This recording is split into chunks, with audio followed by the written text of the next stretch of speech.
무슨 짓이에요? 당장 이건 나. 다 보이잖아. 여기는 프랑스의 한 공장. 작업복을 입은 인부들 사이에서 눈에 띄게 얇은 셔츠와 스커트를 입은 프랑스 여성이 웃고 있습니다. 그런데 어느 날 나타난 한국 남자 때문에 공장은 아수라장이 되고 말았다고 하는데요. 정신없는 상황 속 난데없이 그가 다가와 그녀의 셔츠를 단숨에 벗겨버렸다고 하는데요. 심지어 발버둥치는 그녀의 양손까지 붙잡고는 놓아주지 않았다고 합니다. 대체 무슨 일이 있었던 걸까요? 지금부터 함께 들어보시죠. 구독과 좋아요는 감동블라썸 영상 제작에 큰 힘이 됩니다. 안녕하세요. 저는 에밀리입니다. 지금 제가 맡고 있는 이 공장은 제 인생 그 자체였어요. 프랑스 북부에 위치한 합성섬유 공장. 한때는 꿈의 직장이었고 저 에밀리 르클레어는 이곳의 엔지니어로서 모든 공정을 장악했습니다. 매일 아침 거울 앞에서 가장 세련된 옷을 골라 입고 공장으로 향했어요. 하이힐 소리가 복도에 울릴 때마다 노동자들의 시선이 느껴졌습니다. 그 시선 속에 경외와 두려움이 섞여 있다는 걸 알았지만 그게 싫지 않았어요. 오히려 그 권위를 즐겼는지도 모릅니다. 에밀리, 오늘 A구역 생산량이 목표치에 미달됐어요. 부공장장이 보고서를 들고 제게 다가올 때 그의 목소리는 항상 떨렸어요. 사장 다음으로 제가 가장 무서운 존재였으니까요. 공장 내 모든 생산 라인이 제 설계대로 움직였습니다. 혁신적인 공정 설계로 국가 최고의 생산성을 자랑했고 덕분에 사장의 총애를 받았어요. 꼬박꼬박 보너스가 입금됐고 승진도 남들보다 빨랐습니다. 작업자들 관리 좀 제대로 하세요. 이러다 분기 목표 못 채우면 모두 책임져야 할 거예요. 제 쌀쌀맞은 한마디에 부공장장은 고개를 숙이고 물러났습니다. 사실 저도 알고 있었어요. 이 공장의 안전 시스템이 그렇게까지 제대로 갖춰지지 않았다는 것을. 그러나 그건 제 관심사가 아니었어요. 사장이 원했듯이 생산성만 높이면 모든 게 해결될 거라 믿었습니다. 실제로도 그랬고요. 매분기 목표를 초과 달성할 때마다 사장은 저를 불러 칭찬했어요. 그의 승인 도장이 찍힌 보너스 지급서를 받아들 때의 쾌감이란 말로 표현할 수 없었습니다. 동료 여직원들은 제게 부러움의 시선을 보냈어요. 그들도 저처럼 화려한 옷차림으로 공장을 활보하고 싶었겠지요. 하지만 그건 에밀리만의 특권이었습니다. 노동자들이 바쁘게 움직이는 공장 바닥을 얇은 실크 셔츠와 타이트한 스커트 차림으로 걸을 때면 그들의 시선이 느껴졌어요. 노동자들은 제게 말을 걸기 두려워했습니다. 제가 눈살을 찌푸리면 그날의 근무 평가가 달라질 테니까요. 에밀리 씨, 이 기계가 한 번씩 위험하게 움직이는데 점검해 주실 수 있을까요? 간혹 용기 있는 노동자가 다가와 말을 걸면 저는 대부분 차갑게 대했어요. 작업 매뉴얼대로 했나요? 아마 당신이 미숙해서 그런 거겠죠. 이런 식으로 책임을 돌렸습니다.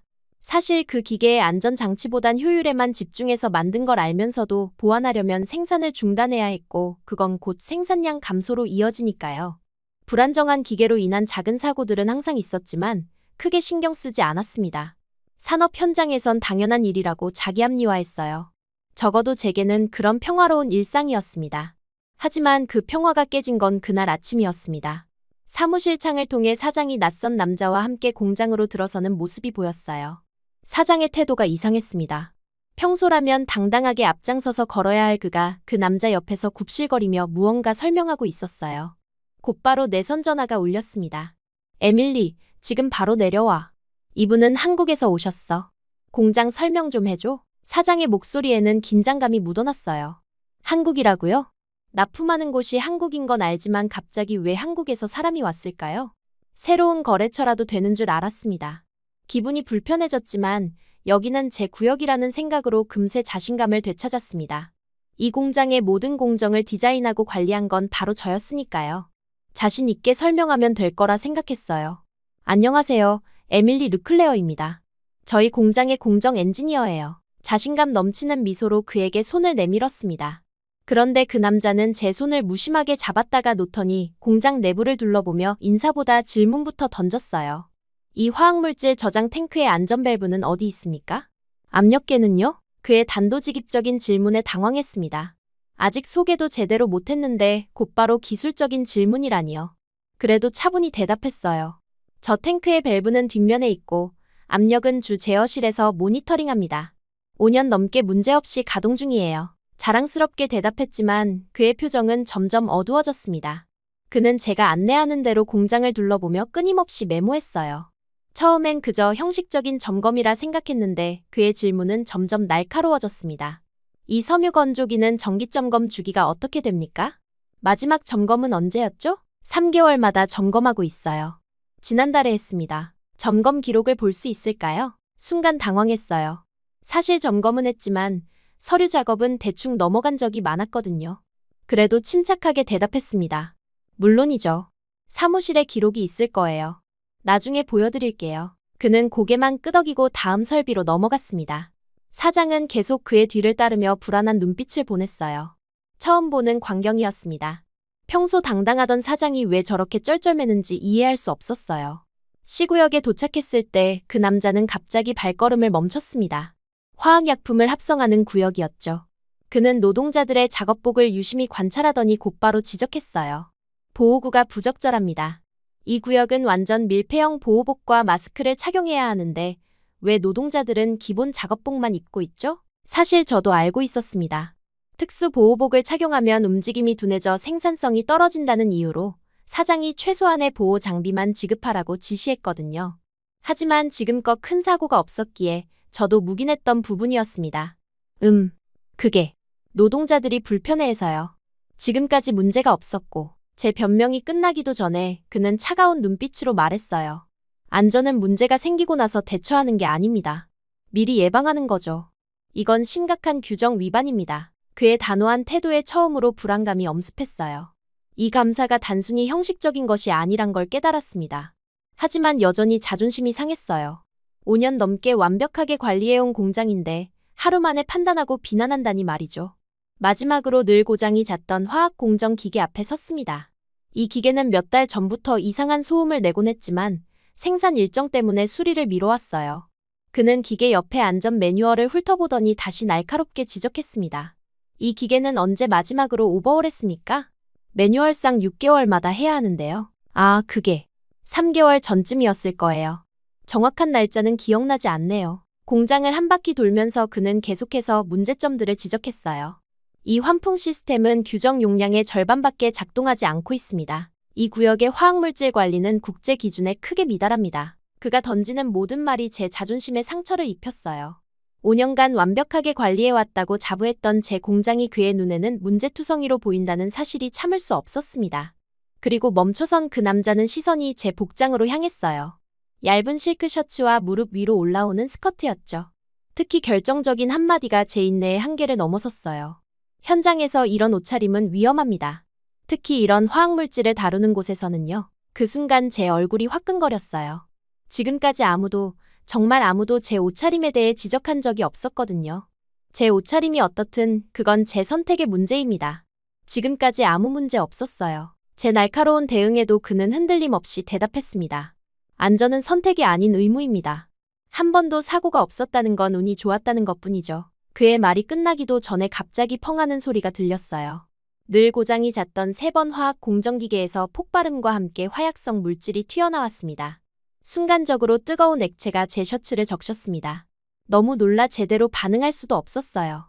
심장이 멎는 것 같았고 공포에 질려 비명을 지르며 몸을 떨었습니다. 화상인지 그보다 더 심각한 건지 알 수 없었어요. 그저 제 몸에 묻은 액체가 제 피부를 파고드는 느낌이 들었습니다. 그때 그가 재빠르게 움직였어요. 한국인 남자가 단숨에 제게 달려와 주저없이 제 셔츠를 찢어냈습니다. 너무 당황해서 저도 모르게 그를 밀쳐내려 했지만 그는 제 양손을 단단히 붙잡았어요. 진정하세요. 움직이지 마세요. 화학물질이 피부에 더 닿으면 안 됩니다. 그의 단호한 목소리에 저는 얼어붙었어요. 그는 주변을 재빠르게 살피더니 중화제가 담긴 용기를 찾아 제 피부에 뿌리기 시작했습니다. 그리고는 즉시 저를 화학물질 세척 구역으로 데려가 정수물로 몸을 씻겨냈어요. 모든 행동이 빠르고 정확했습니다. 마치 이런 상황을 수백 번 연습한 것처럼요. 정신이 조금 돌아오자 갑자기 부끄러움이 몰려왔어요. 사람들 앞에서 셔츠가 찢어진 채 온몸이 젖은 상태로 속옷 차림으로 서 있었으니까요. 하지만 그보다 더한 감정이 밀려왔습니다. 분노였어요. 내 비싼 옷이 찢어졌어요. 이게 무슨 짓이에요? 어처구니 없는 말이 제 입에서 튀어나왔습니다. 지금 생각하면 너무 어리석었어요. 그런데 그 남자의 반응은 예상 밖이었습니다. 그는 눈을 치켜뜨며 차갑게 되물었어요. 당신은 얼마나 안전에 무지합니까? 방금 그 물질이 피부에 닿아 있었으면 괴사로 팔을 잃을 수도 있었어요. 옷이 문제가 아니라 목숨이 위험했다고요. 그의 단호한 외침에 저는 말문이 막혔습니다. 온몸에 한기가 돌았어요. 지금껏 한 번도 생각해보지 않은 공포가 덮쳤습니다. 팔을 잃을 수도 있었다고. 화려한 외모와 사치품에 집착하던 제게 그 말은 청천벽력 같았어요. 그는 더 이상 말없이 자기 셔츠를 벗어 제게 건넸습니다. 너무 큰 셔츠였지만 지금으로선 그게 전부였어요. 그제야 저는 물었습니다. 당신은 대체 누구시죠? 그는 담담히 대답했어요. 저는 한국에서 온 산업안전감사원 김민재입니다. 그 순간 사장이 왜 그렇게 긴장했는지, 왜 그 앞에서 쩔쩔맸는지 이해할 수 있었어요. 이 사람은 단순한 방문객이 아니었습니다. 우리 공장의 안전 규정 위반 사항을 점검하러 온 감사관이었어요. 그리고 방금 전 사고는 그의 모든 지적이 옳았음을 증명해버렸습니다. 제 자존심은 산산조각이 났어요. 하지만 동시에 그가 없었다면 제 몸에 더 심각한 일이 일어났을 거란 사실에 등줄기가 서늘해졌습니다. 처음으로 제가 얼마나 안전을 무시하고 살았는지 깨달은 순간이었어요. 민재가 제 몸을 감싸듯 지지하며 구급차로 향했어요. 그의 셔츠를 입고 있는 상태라 어색했지만 그 순간만큼은 그가 옆에 있다는 사실이 이상하게 안심이 됐습니다. 공장 직원들의 놀란 눈빛이 따라왔지만 지금은 그런 시선조차 신경 쓸 겨를이 없었어요. 방금 전까지만 해도 제가 군림하던 공간에서 이제는 한 여성 피해자로 끌려나가는 기분이었습니다. 구급차 안에서 의료진이 제 상태를 살폈어요. 다행히도 화학물질이 깊게 침투하지는 않은 듯했습니다. 민재의 빠른 대처 덕분이었어요. 그는 구급차에도 함께 타더니 의료진에게 정확히 어떤 화학물질이었는지, 어떤 응급처치를 했는지 전문가처럼 설명했습니다. 그의 침착함이 놀라웠어요. 마치 이런 상황을 수백 번 겪어본 것 같은 침착함이었습니다. 이 화학물질은 에틸렌 글리콜과 페놀 혼합물입니다. 피부 접촉 시 15분 이내에 물로 씻어내고 중화제를 사용해야 해요. 다행히 5분 이내에 조치를 취했으니 심각한 손상은 없을 겁니다. 그의 설명은 명확했고 의료진도 고개를 끄덕였어요. 나는 그가 저렇게 다양한 화학물질에 대해 알고 있다는 사실에 다시 한번 놀랐습니다. 몸은 화학물질의 잔여 자극으로 여전히 따끔거렸지만 무엇보다 자존심이 더 아팠어요. 하필 그의 앞에서 이런 모습을 보이다니요. 지금껏 권위를 내세우며 공장을 지배하던 제가 그의 도움 없이는 큰 부상을 입을 수도 있었다는 사실이 쓰라렸습니다. 병원에 도착했을 때 사장은 이미 로비에서 초조하게 기다리고 있었어요. 제 모습을 보자마자 달려와 걱정하는 척했지만 그의 눈빛은 달랐습니다. 이 사고가 얼마나 큰 문제가 될까 하는 계산이 담겨 있었어요. 그는 재빨리 민재에게 다가가 뭔가 속삭였지만 민재는 단호하게 그를 밀어냈습니다. 지금은 환자의 치료가 우선입니다. 안전 문제는 내일 논의하죠. 민재의 냉정한 태도에 사장은 더 이상 아무 말도 하지 못했어요. 그저 병원비를 처리하겠다며 접수처로 향했습니다.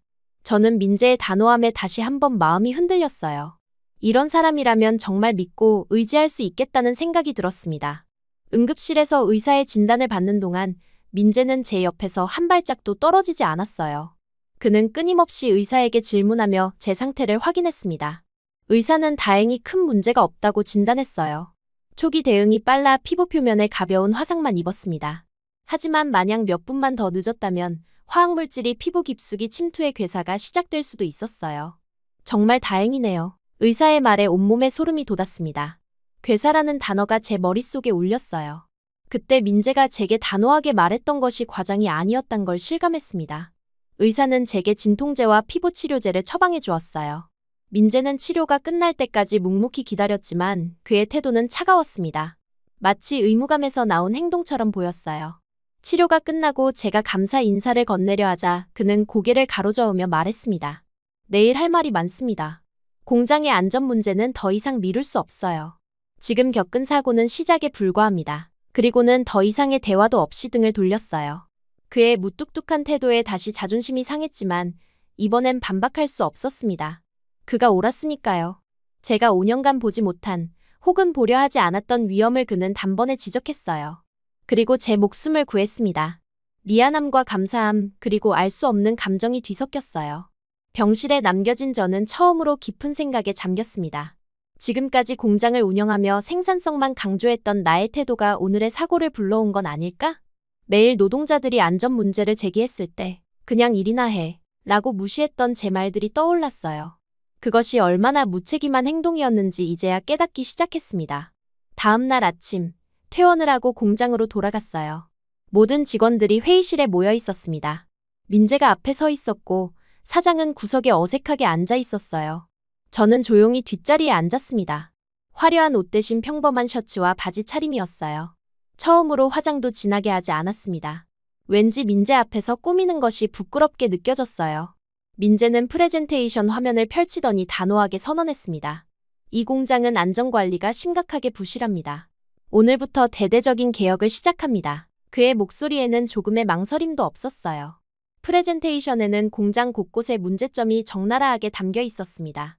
노후화된 장비, 부실한 안전장치, 형식적인 점검 기록, 불충분한 보호구. 제가 관리해온 모든 것들이 까발려지는 느낌이었어요. 얼굴이 화끈거렸지만 부정할 수는 없었습니다. 모두 사실이었으니까요. 특히 제가 담당한 화학공정구역의 문제점을 지적할 때는 정말 숨고 싶었어요. 그는 하나하나 증거 사진과 함께 설명했습니다.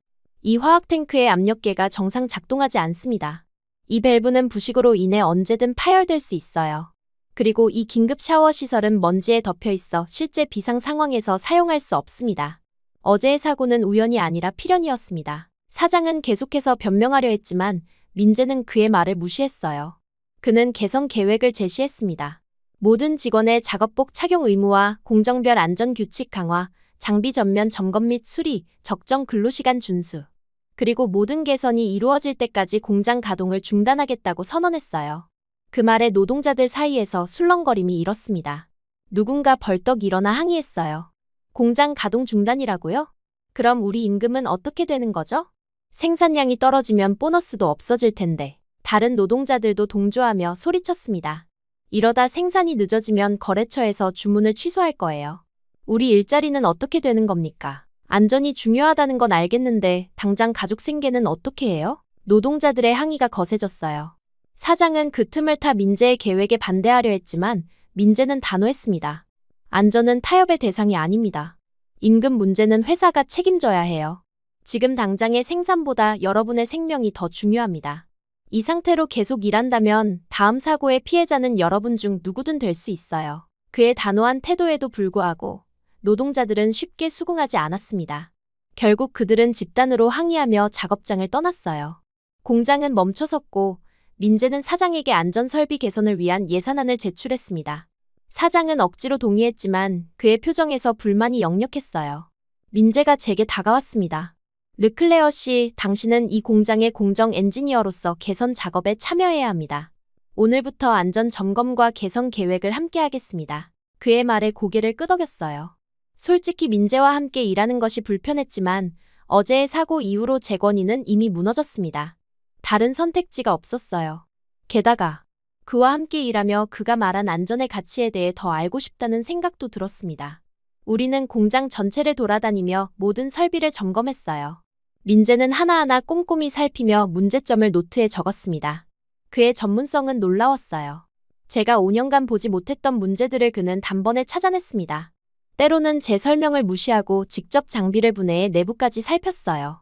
처음에는 자존심이 상했지만 점점 그의 지식에 감탄하게 되었습니다. 이 압력 조절 밸브는 교체해야 합니다. 내부가 부식되어 있어요. 언제든 고장날 수 있습니다. 하지만 그 밸브는 작년에 점검했어요. 문제없다고 기록되어 있는데 기록이 아니라 실제를 봐야 합니다. 누군가 점검을 제대로 하지 않았거나 문제를 발견하고도 무시한 거죠. 그의 말에 할 말이 없었어요. 사실 저도 알고 있었습니다. 점검이 형식적으로 이루어지는 경우가 많았고 때로는 제가 직접 그냥 넘어가자고 지시한 적도 있었어요. 비용 절감과 생산성 유지를 위해서였지만 이제 보니 그것이 얼마나 위험한 결정이었는지 깨달았습니다. 하루 종일 민재와 함께 일하면서 저는 그가 정말 안전에 진심이라는 것을 느꼈어요. 그는 단순히 규정을 따르는 것이 아니라 정말로 노동자들의 안전을 걱정하고 있었습니다. 특히 직접 노동자들과 대화하며 그들의 불만을 듣고 개선 방안을 물어볼 때는 놀랐어요. 저는 그동안 노동자들을 그저 일하는 기계 정도로만 생각했는데 민재는 그들을 동등한 인간으로 대했습니다. 저녁이 되어 모든 점검을 마치고 우리는 공장 구내식당에서 간단히 식사를 했어요. 그동안 쌓인 의문을 참지 못하고 물었습니다. 민재 씨, 궁금한 게 있어요. 그냥 돈 주는 대로 일하면 되는데 왜 이렇게까지 하세요? 보고서만 작성해서 제출하면 될 텐데 왜 직접 나서서 이 모든 일을 하는 거죠? 솔직히 이해가 되지 않았어요. 제 경험상 대부분의 감사원들은 형식적인 보고서 작성으로 끝냈습니다. 하지만 민재는 달랐어요. 그는 잠시 침묵하더니 천천히 이야기를 시작했습니다. 제 아버지는 건설 현장에서 일하셨어요. 제가 10살 때 안전장치가 미비한 크레인에서 자재가 떨어져 아버지가 크게 다치셨습니다. 척추 부상으로 평생 휠체어를 타야 했죠. 그의 목소리가 잠시 떨렸어요. 강한 사람이라 생각했던 그가 처음으로 감정을 드러내는 순간이었습니다. 회사는 책임을 회피했어요. 노동자 부주의라고 했죠. 아버지는 보상도 제대로 못 받았고 우리 가족은 무너졌습니다. 그때 저는 다짐했어요. 다시는 이런 일이 반복되지 않도록 노동자가 안전하고 존중받는 사회를 만들겠다고요. 그의 진심이 담긴 말에 제 가슴이 뭉클해졌어요. 처음으로 그를 감사원이 아닌 한 인간으로 보게 되었습니다. 그의 단호함과 열정이 어디서 오는지 이해할 수 있었어요. 지금 보니 이 공장도 마찬가지입니다. 생산성만 강조하고 안전은 무시해요. 그런데 누가 다치면 회사는 책임지지 않을 겁니다. 르클레어 씨도 어제 그걸 직접 경험하지 않았나요? 그 말은 가슴 깊이 와닿았어요. 어제 사고가 났을 때 사장이 가장 먼저 걱정한 건 제 상태가 아니라 회사의 책임 문제였습니다. 만약 제가 평범한 노동자였다면 아마 본인 부주의로 치부되고 제대로 된 치료도 받지 못했을 거예요. 안전은 그냥 비용이 아닙니다. 인간의 존엄과 생명을 지키는 최소한의 예의예요. 생산성이 아무리 높아도 그것이 사람의 목숨보다 중요할 수는 없습니다. 민재의 말은 제 가슴을 울렸어요. 그동안 제가 얼마나 잘못된 가치관을 가지고 있었는지 깨달았습니다. 화려한 옷과 권위로 포장했던 제 모습이 갑자기 너무 초라하게 느껴졌어요. 민재는 자신의 신념을 위해 싸우는 진정한 리더였고 저는 그저 허세를 부리던 사람에 불과했습니다. 내일부터 본격적으로 안전 설비를 개선할 겁니다. 르클레어 씨의 도움이 필요해요. 당신은 이 공장의 모든 공정을 알고 있으니까요. 그의 말에 고개를 끄덕였어요. 처음으로 제가 가진 지식을 의미 있게 사용할 수 있겠다는 생각이 들었습니다. 민재는 식사를 마치고 일어나며 말했어요. 내일 아침 7시에 만납시다. 할 일이 많아요. 그리고는 더 이상의 대화 없이 걸어갔습니다. 그의 뒷모습을 바라보며 저는 이상한 감정에 휩싸였어요. 분노와 부끄러움, 그리고 존경심. 그가 제 생각을 완전히 바꿔놓고 있다는 걸 느꼈습니다. 화려한 옷차림으로 권력을 과시하던 자신이 얼마나 공허했는지 처음으로 깨달았어요. 진정한 권위는 타인을 지배하는 데서 오는 것이 아니라 그들을 보호하고 존중하는 데서 오는 것이란 걸 이제야 알게 되었습니다. 집으로 돌아와 거울 앞에 섰어요. 평소 같으면 화려한 액세서리와 화장으로 치장했을 테지만 오늘은 그저 민재가 말한 안전이라는 가치에 대해 생각했습니다. 내일부터 다시 시작하리라 다짐하며 처음으로 타인을 위한 책임감을 느꼈어요. 이것이 민재가 말한 진정한 리더십의 시작일까요? 잠들기 전 오늘 처음으로 제가 다른 사람의 입장에서 세상을 보기 시작했다는 것을 깨달았습니다. 아침 일찍 일어나 평소와는 다른 옷을 골랐어요. 화려한 실크 블라우스나 타이트한 스커트 대신 단정한 셔츠와 편안한 바지를 입었습니다. 화장대 앞에 앉아 평소처럼 진한 화장을 하려다가 문득 멈췄어요. 어제 민재의 말이 계속 머릿속에 맴돌았습니다. 화려함과 권위에 집착했던 나의 모습이 갑자기 부끄러워졌어요. 자연스러운 모습으로 공장에 나가기로 했습니다. 공장에 도착하자 이전과는 전혀 다른 분위기가 느껴졌어요. 평소라면 기계 소리로 가득했을 공간이 조용했습니다. 노동자들은 삼삼오오 모여 무언가를 논의하고 있었어요. 민재의 개혁안에 대한 불만이 역력했습니다. 저를 보자 그들의 시선이 따가웠어요.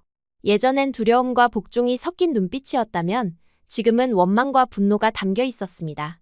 민재는 이미 사무실에서 도면을 검토하고 있었어요. 그는 제가 들어오자 고개를 들었습니다. 르클레어 씨, 어제 계획한 대로 시구역부터 점검하겠습니다.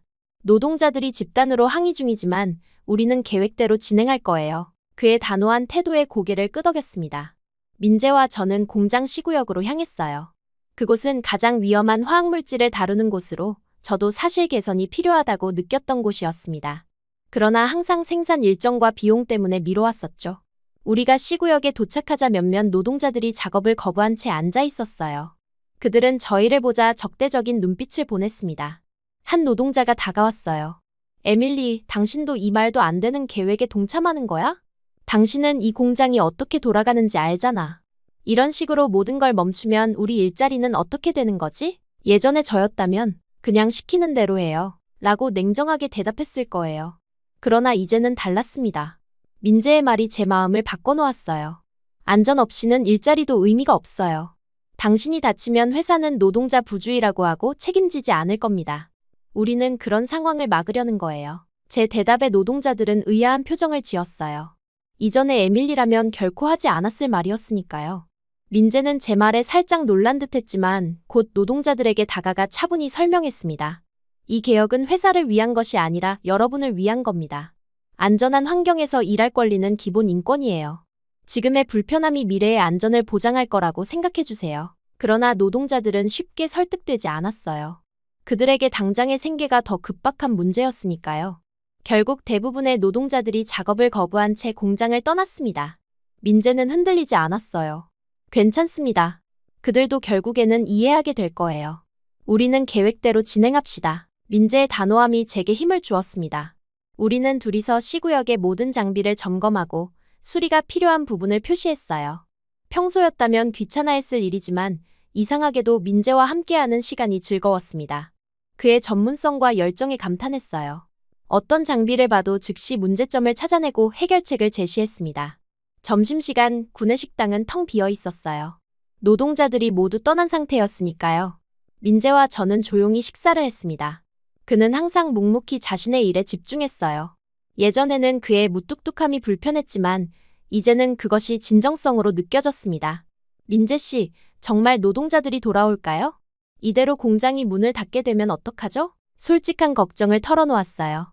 민재는 잠시 생각하더니 대답했습니다. 진실은 언제나 이깁니다. 그들도 결국에는 안전이 얼마나 중요한지 깨닫게 될 거예요. 지금은 당장의 임금만 생각하지만 사고가 나서 평생 불구가 된다면 그 임금이 무슨 소용이 있겠습니까? 그의 말은 항상 깊은 울림을 주었어요. 식사를 마친 후 민재는 로비로 향했습니다.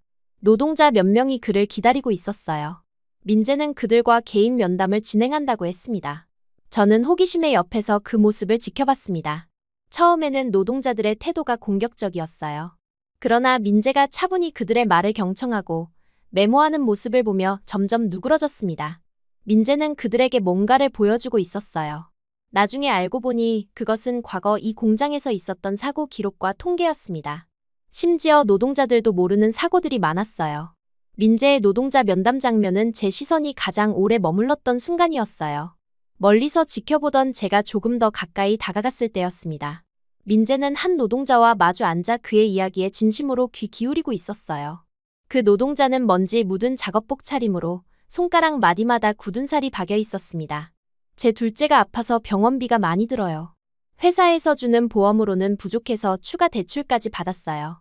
일을 멈추면 그 대출금도 못 갚아요. 민재는 그의 사정을 메모하며 고개를 끄덕였습니다. 노동자의 이름, 가족 상황, 재정 상태까지 꼼꼼히 기록했어요. 그리고는 차분히 설명을 시작했습니다. 안전수칙이 왜 중요한지, 그것이 단순한 규제가 아니라 노동자를 보호하는 증거가 된다는 사실을요. 사고가 났을 때 노동자 부주의로 치부되지 않도록 하는 법적 보호막이라고 설명했어요. 그 뒤로도 민재는 수십 명의 노동자를 만났습니다. 한 명은 자녀 대학 학자금 때문에 초과 근무를 자청했다고 했어요. 또 다른 노동자는 암 투병 중인 아내 때문에 어떤 조건에서도 일을 포기할 수 없다고 했습니다. 민재는 모든 이야기에 진심으로 귀 기울였어요. 그리고 그들의 사연을 메모하며 본사에 보고할 것이라 약속했습니다. 가장 인상적이었던 건 민재가 노동자들에게 했던 말이었어요. 여러분은 가족을 위해 일합니다. 그 가족에게 다친 몸으로 돌아가는 것은 그들에게도 더 큰 고통입니다. 안전수칙은 여러분이 건강하게 가족에게 돌아갈 수 있게 하는 최소한의 장치예요. 그리고 그것은 회사의 책임을 물을 수 있는 증거가 됩니다.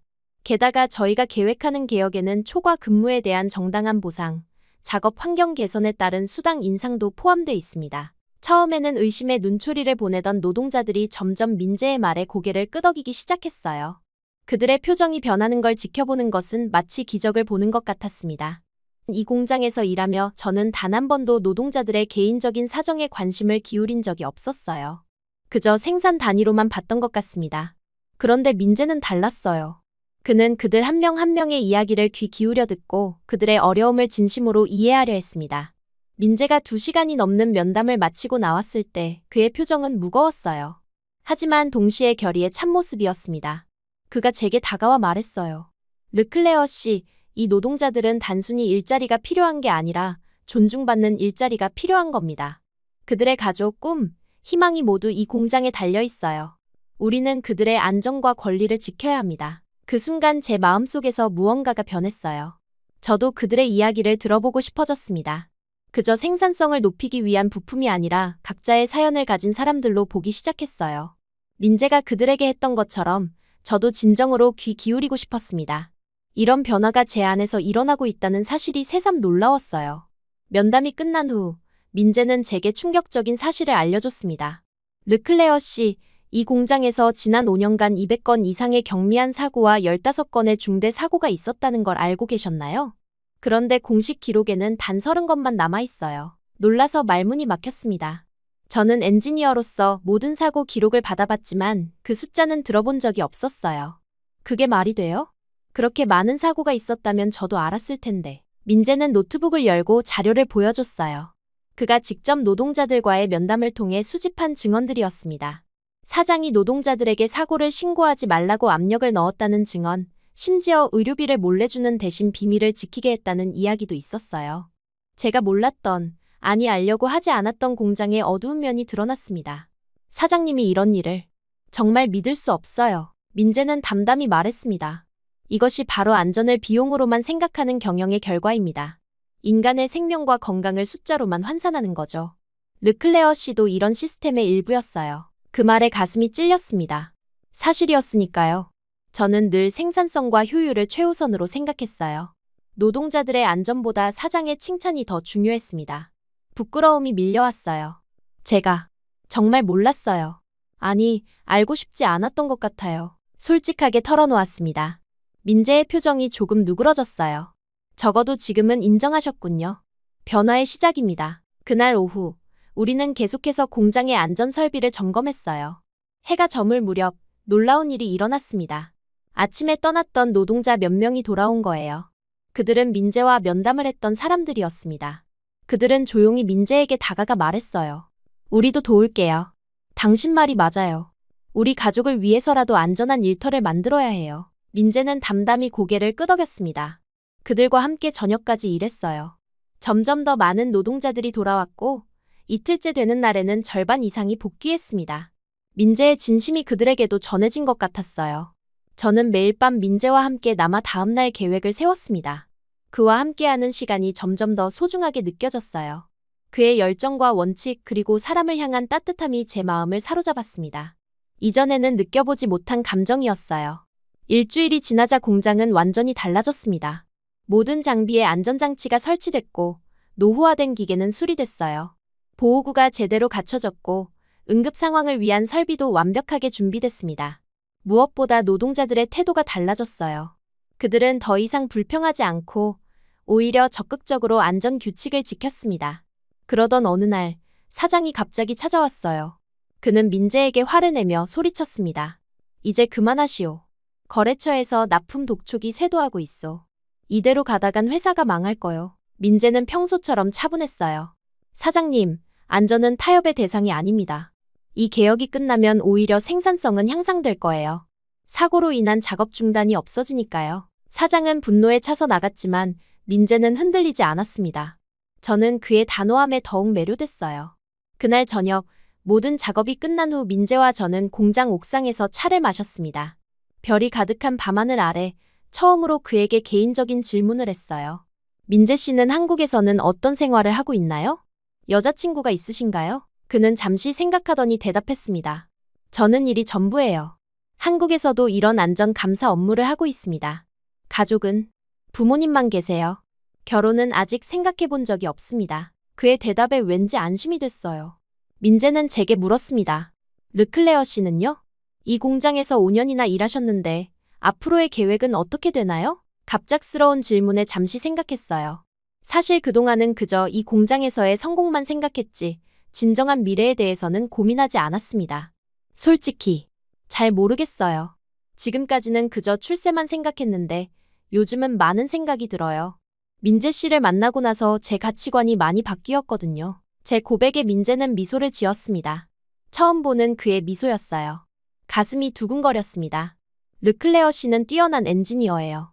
그 능력을 사람들을 위해 쓴다면 정말 대단한 일을 할 수 있을 겁니다. 그의 말에 용기를 얻었어요. 더 이상 주저하지 않고 마음을 털어놓기로 했습니다. 민재 씨, 솔직히 말할게요. 처음에는 당신이 제 자존심을 상하게 했어요. 하지만 지금은 당신을 존경하고 있어요. 아니, 그 이상인 것 같아요. 민재는 잠시 말을 잊은 듯 했어요. 그의 표정이 복잡해 보였습니다. 르클레어 씨, 그때 갑자기 아래층에서 소란이 들렸어요. 누군가 급하게 옥상으로 올라왔습니다. 노동자 중 한 명이었어요. 큰일 났습니다. 사장이 밤중에 몰래 기계를 가동시키려 합니다. 안전장치를 무시하고 강제로 생산을 재개한대요. 민재의 표정이 굳어졌습니다. 우리는 서둘러 아래층으로 내려갔어요. 생산 현장에는 이미 사장과 몇몇 관리자들이 기계를 점검하고 있었습니다. 사장은 우리를 보자 당황했어요. 여긴 웬일이요? 이 시간에 민재는 단호하게 말했습니다. 사장님, 지금 무슨 짓을 하시는 겁니까? 안전장치가 완전히 설치되기 전에는 기계를 가동할 수 없습니다. 사장은 분노에 차서 소리쳤어요. 이 공장의 주인은 나요. 당신 같은 외부인이 왈가왈부할 일이 아니오. 이대로 가다간 회사가 망한다고. 민재는 흔들리지 않았습니다. 법적으로 안전장치 없이 가동하면 즉시 영업정지 처분을 받게 됩니다. 그리고 사고가 발생하면 형사처벌도 받을 수 있어요. 사장은 민재를 노려보다가 갑자기 저를 향해 소리쳤어요. 에밀리, 너는 이 공장의 엔지니어야. 내가 이런 상황을 허락한다고. 내 미래는 어떻게 되는 줄 알아? 모두의 시선이 저를 향했습니다. 예전에 저였다면 아마 사장 편에 섰을 거예요. 그러나 지금은 달랐습니다. 민재의 가르침 그리고 제 가슴 속에 피어난 감정이 저를 바꿔놓았어요. 깊게 숨을 들이쉬고 대답했습니다. 사장님, 저는 민재 씨의 말에 동의합니다. 안전장치 없이 가동하면 노동자들이 위험해요.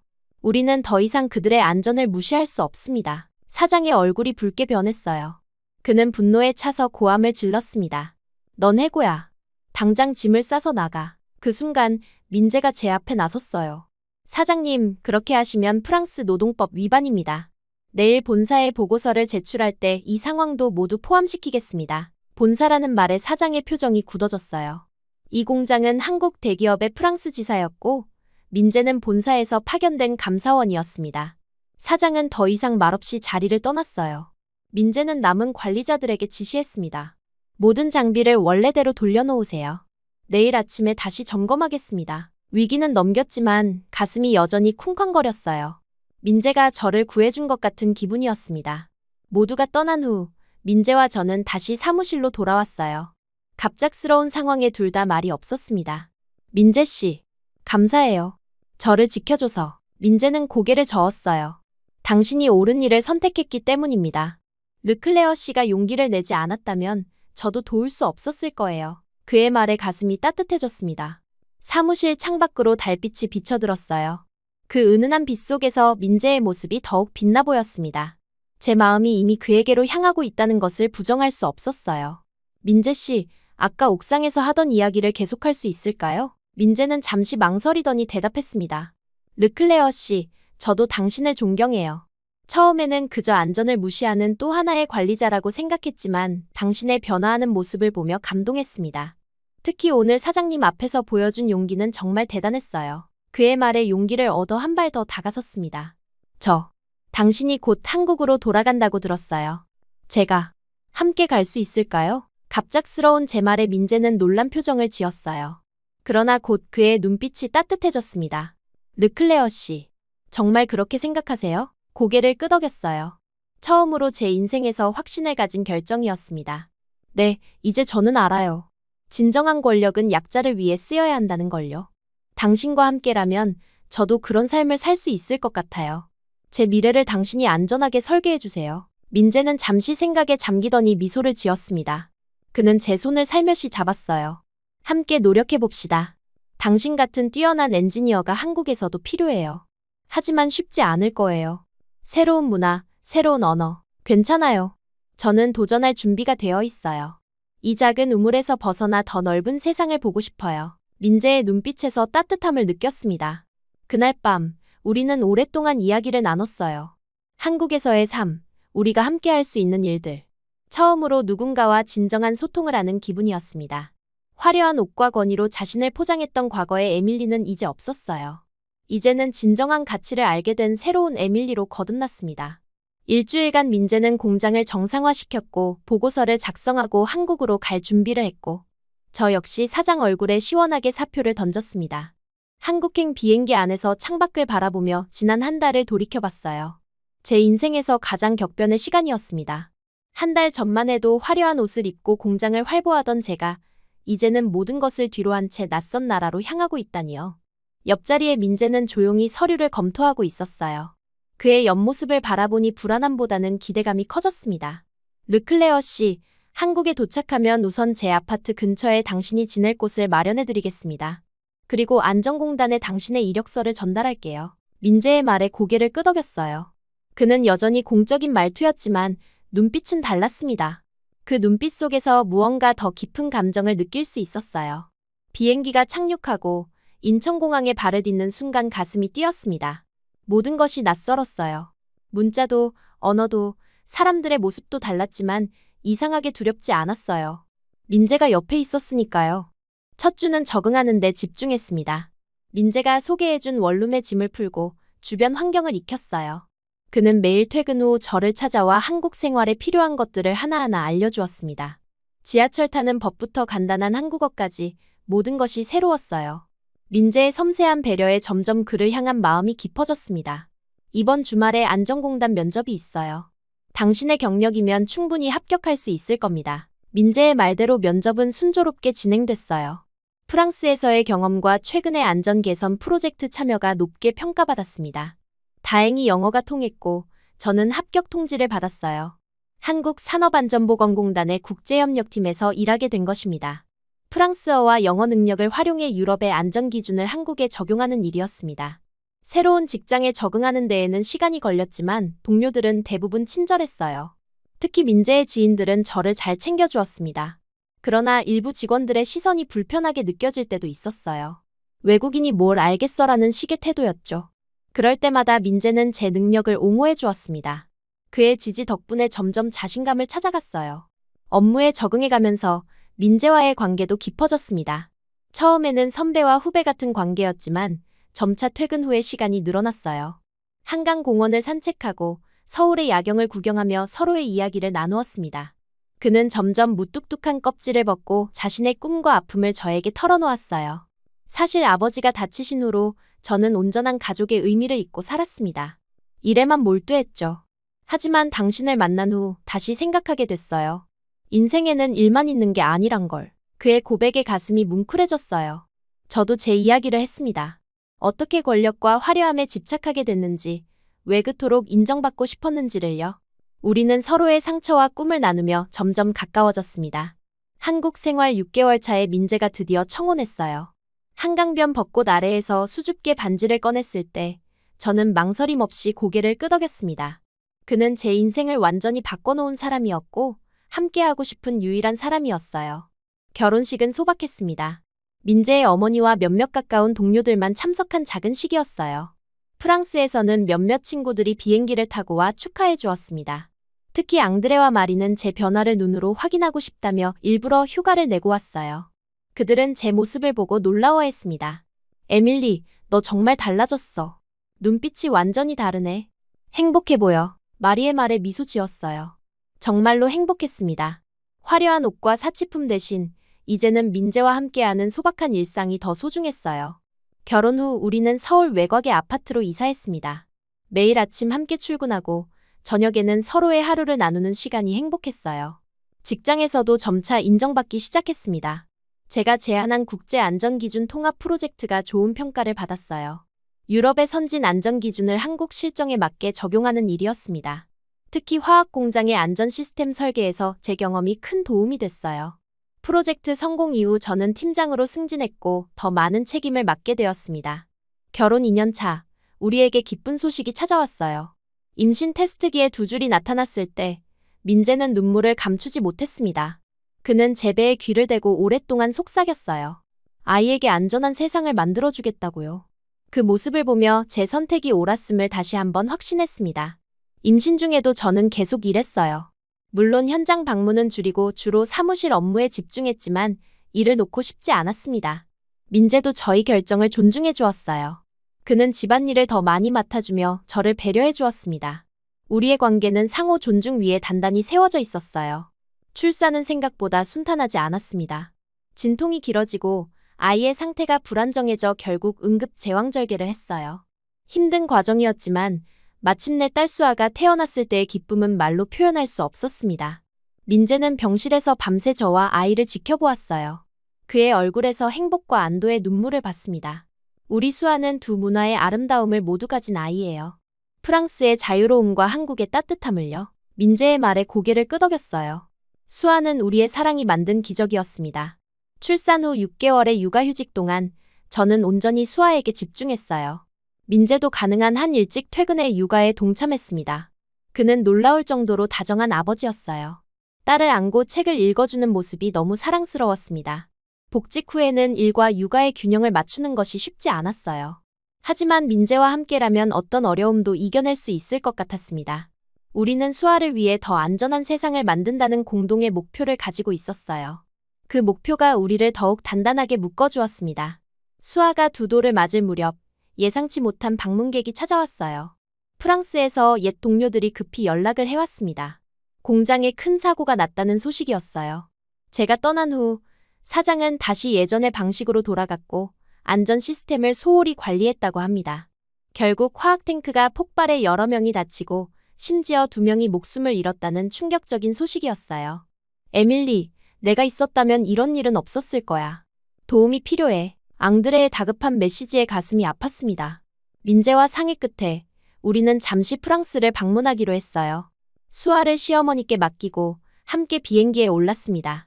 프랑스로 향하는 비행기에서 민재가 내 손을 꼭 잡아주었어요. 도착하자마자 바로 공장으로 향했어요. 사고 현장은 참혹했습니다. 폭발로 인해 공장의 절반이 파괴되었고 아직도 수습 작업이 진행 중이었어요. 앙드레와 마리가 울먹이며 우리를 맞았습니다. 그들은 죄책감에 시달리고 있었어요. 우리가 더 강하게 주장했어야 했는데. 사장이 비용 절감을 이유로 안전 점검을 건너뛰었어. 그리고 결국 마리의 말에 가슴이 무너졌어요. 제가 떠난 후 그들이 얼마나 힘든 상황에 처했는지 상상할 수 있었습니다. 민재는 즉시 현장 상황을 파악하기 시작했고 저는 생존한 노동자들의 이야기를 들었어요. 그들은 오랫동안 쌓인 안전 문제에 대해 이야기했습니다. 사장은 제가 구축한 안전 시스템을 하나둘 무시하기 시작했고 결국 이런 대형 사고로 이어졌다는 거였어요. 민재와 저는 밤을 새워 사고 원인을 분석하고 재발 방지 대책을 마련했습니다. 민재의 전문성과 제 공장 지식이 합쳐져 우리는 구체적인 개선안을 만들었어요. 다음 날 임시 사무실에 모인 노동자들과 엔지니어들 앞에서 발표했습니다. 이번 사고는 우연이 아니라 필연이었습니다. 안전은 한번 구축하고 끝나는 것이 아니라 지속적인 관리와 개선이 필요해요. 제 말에 노동자들이 고개를 끄덕였어요. 그들의 눈빛에서 결의를 읽을 수 있었습니다. 더 이상 침묵하지 않겠다는 의지였죠. 민재도 나서서 한국의 안전 시스템을 설명하고 노동자 참여형 안전관리의 중요성을 강조했어요. 안전은 경영진만의 책임이 아닙니다. 모든 구성원이 참여해야 해요. 위험을 발견하면 즉시 보고하고 서로를 살피는 문화가 중요합니다. 우리의 발표 후 프랑스 노동청에서도 조사관이 도착했어요.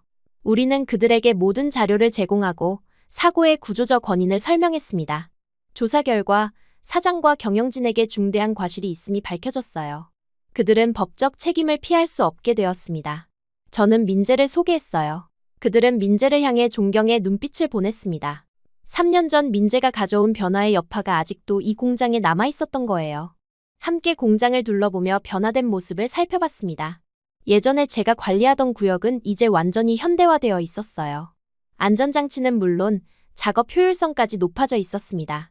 사건이 마무리되면서 마리는 저녁 식사 자리를 마련했어요. 너희가 떠난 후에도 많은 것이 바뀌었어. 마리가 설명했어요. 처음에는 어려웠지만 점점 안전이 생산성 향상으로 이어진다는 걸 깨달았어. 사고가 줄어들어 가동 중단이 거의 없거든. 처음에는 어색했지만 시간이 지날수록 분위기가 풀렸어요. 그들은 제가 떠난 후 공장에서 있었던 일들을 상세히 들려주었습니다. 민재의 지적 이후 몇 달간은 혼란스러웠지만 점차 안전 시스템이 자리 잡으면서 생산성도 향상되었다고 해요. 사실 처음에는 내가 한국 남자를 따라 떠난다고 했을 때 이해하지 못했어. 소피가 솔직하게 말했어요. 안정된 자리를 버리고 왜 그런 모험을 하는지 말이야.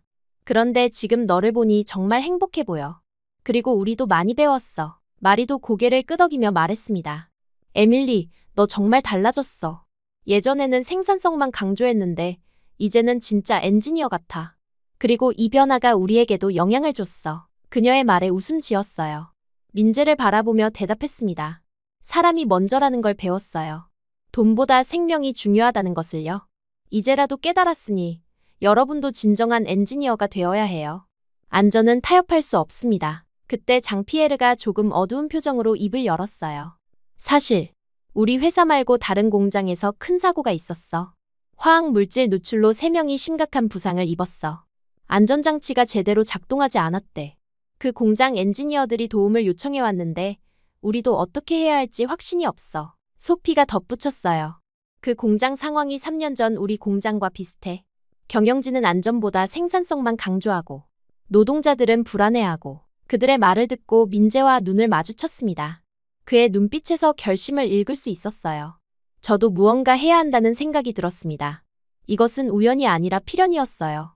우리가 프랑스에 온 이유가 있었던 거죠. 여보, 우리 친구들을 위해 안전교육을 해줄 수 있어요? 그들이 정말 배우고 싶어 해요. 그리고 그 공장에도 도움을 줄 수 있을 것 같아요. 민재는 기꺼이 동의했고 다음 날부터 일주일간 집중 안전교육을 진행하기로 했습니다. 우리의 2주 일정을 조정해 일주일은 안전교육에, 나머지는 그 문제의 공장을 방문하는 데 쓰기로 결정했어요. 동료들은 눈물을 글썽이며 고마워했습니다. 그들도 누군가를 도울 수 있다는 사실에 기뻐하는 것 같았어요. 다음 날부터 민재는 제가 일하던 공장의 회의실에서 교육을 시작했습니다. 처음에는 제 옛 동료 엔지니어들만 참석할 예정이었지만 소문이 퍼져 인근 공장의 엔지니어들과 노동자 대표들까지 모여들었어요. 민재는 전문적인 지식과 실제 사례를 바탕으로 교육을 진행했고 저는 통역을 맡았습니다. 프랑스어와 영어, 한국어가 섞인 독특한 교육이었지만 모두가 진지하게 참여했어요. 안전은 비용이 아니라 투자입니다. 민재의 말을 제가 프랑스어로 통역하면서 3년 전 제가 들었던 그 말의 무게를 다시 한번 느꼈어요. 사고가 발생하면 직접적인 손실뿐 아니라 생산 중단, 배상금, 이미지 손실 등 눈에 보이지 않는 비용이 훨씬 큽니다. 무엇보다 인간의 생명은 금전적 가치로 환산할 수 없습니다. 교육은 이론에 그치지 않았어요. 민재는 참가자들을 팀으로 나눠 실제 공장 환경을 점검하고 개선 방안을 제안하는 실습을 진행했습니다. 그의 전문성과 열정에 모두가 감탄했어요. 특히 노동자 대표들은 처음으로 자신들의 안전에 대해 목소리를 낼 수 있는 기회를 얻어 적극적으로 참여했습니다. 일주일간의 교육이 끝날 무렵 민재의 가르침 아래 엔지니어들은 새로운 안전의식을 갖게 되었고 노동자들은 자신의 권리를 알게 되었어요. 그들의 눈빛이 달라지는 것을 보며 제가 민재에게서 받은 가르침을 이제 그들에게 전하고 있다는 사실에 뿌듯함을 느꼈습니다. 프랑스에서의 2주가 끝나갈 무렵 제가 일하던 공장은 물론 교육에 참여했던 다른 공장들도 조금씩 변화하기 시작했어요. 노동자들이 주도하는 안전위원회가 구성되었고 새로운 안전 책임자도 임명되었습니다. 우리가 떠나도 이 변화가 지속될 수 있는 시스템이 갖춰진 거예요. 한국으로 돌아가기 전날 밤 민재와 함께 호텔 발코니에서 프랑스의 밤하늘을 바라봤어요. 그는 제 어깨를 감싸 안으며 물었습니다. 후회는 없어요? 이 모든 것을 두고 한국에 온 것이요. 그의 질문에 단호히 고개를 저었어요. 전혀요. 오히려 감사해요. 당신이 아니었다면 저는 여전히 작은 우물 속 개구리였을 거예요. 이제는 더 넓은 세상을 보고 진정한 가치를 위해 살고 있으니까요. 비행기를 타고 한국으로 돌아가는 길. 민재의 어깨에 기대며 생각했습니다. 3년 전 그 화학물질 사고가 아니었다면 저는 아직도 그 작은 우물 속에 갇혀 있었을 거예요. 때로는 인생의 가장 어려운 순간이 가장 큰 변화의 시작점이 된다는 것을 새삼 깨달았습니다. 민재의 손을 꼭 잡으며 우리의 다음 여정을 기대했어요. 한국으로 돌아와 수아를 다시 만났을 때의 기쁨은 말로 표현할 수 없었어요. 그녀는 우리를 보자마자 활짝 웃으며 달려왔습니다. 민재는 수아를 높이 들어 올리며 행복하게 웃었어요. 그 모습을 보며 이것이 제가 찾아온 진정한 행복이라는 것을 다시 한번 확신했습니다. 그날 밤 수아를 재운 후 민재와 함께 테라스에 앉았어요. 서울의 밤하늘은 프랑스와 달랐지만 같은 별들이 빛나고 있었습니다. 수아를 품에 안고 속삭였어요. 그날 기계에서 화약물이 튀지 않았다면 나도 아직 작은 우물 안에서 안주하고 있었을 거야. 민재를 만나 정말 다행이야. 민재는 부드럽게 미소 지으며 제 손을 꼭 잡았습니다. 그의 따뜻한 손길에서 안정감을 느꼈어요. 우리는 말없이 서로를 바라보며 미소 지었습니다. 언어가 필요 없는 순간이었어요. 다음 날 아침, 우리는 평소처럼 출근 준비를 했습니다. 수아를 어린이집에 데려다주고 함께 사무실로 향했어요. 평범한 일상이었지만 그 속에서 특별한 행복을 느꼈습니다. 과거의 화려했던 삶과는 비교할 수 없는 진정한 충만함이었어요. 출근길에 민재가 문득 물었습니다. 다음 주에 베트남 공장 안전 점검이 있는데 함께 갈래요? 당신의 경험이 큰 도움이 될 것 같아요. 제 눈이 반짝였어요. 또 다른 나라에서 안전의 가치를 전할 수 있다니 너무 설렜습니다. 고개를 끄덕이며 대답했어요. 물론이죠. 함께라면 어디든 갈게요. 이것이 제 새로운 삶이었습니다. 더 이상 좁은 우물에 갇힌 개구리가 아니라 세계를 무대로 안전과 생명의 가치를 전하는 엔지니어로 살아가는 것이요. 그리고 이 여정에 민재와 수아가 함께한다는 것이 가장 큰 축복이었어요. 사무실에 도착해 오늘의 업무를 시작하며 생각했습니다. 인생은 예측할 수 없는 방향으로 흘러가지만 중요한 건 그 흐름 속에서 진정한 가치를 발견하는 것이라고요. 저에겐 그 가치가 안정과 사랑이었습니다. 민재와 함께 이 가치를 지키며 살아가는 것, 그것이 제 인생의 새로운 시작이었습니다.